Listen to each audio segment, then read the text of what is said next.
yoka concert kale bwe ne bwetaba concert namutegayo nga kano mwana omwala ke yakoze bakayitani ipi tujje ne tuwulirize kale tugenda kukikolako mu bwangu kubanga tuli mu kuteeseganya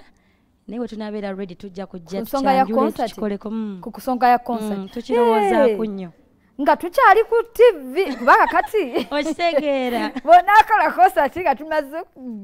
temwina gye mulaga olwa wano paka laira gyolaga gye tudda but on a serious note tugenda kikolako mu bbanga eritali lyewa tulowooze guno mwaka gwennyini si mwaka guno sijja kulimba naye tuli mu kwetegeka cause bwe mba ntunuulidde ensonga hit Sirwana hit Tuchigale hit Nsika hit Kamese tambula bannanga ate olwo lwali lutuse Kamese tambula Ompuba kati tulinawo kana akapya twetagayo ka concert tugenda kukikolako nakubanga nze nzikiriza nnyo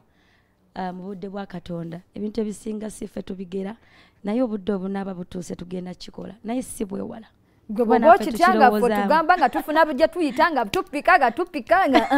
tujja kwogera ebyaffe oli otekaro ndi bulungi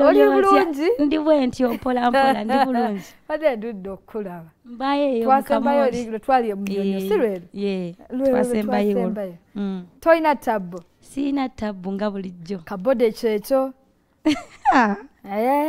onkulaba onyikiridde ekyuma nyikiridde ekyuma munnange nyikiridde ekyuma ba in-laws kye baatukola okimanyi bakola laba nga tama laba baatuvuma ne tugamba Karo weetereeze kyovula asiva ku kyuma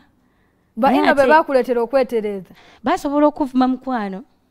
natukesaano weerowoozaako newatulako nga butuufu bakuvuma byebbyo bituufu so nange we nakitunulamu kati wentunulako emabega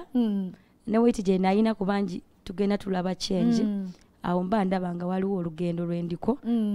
lwendaba gye lulaga naye si kibi okukola exercise cause mukosa ne energy nyingi kunga mu performinga kituufu ekyo okay kale ogenda kubuuza kuba tulaba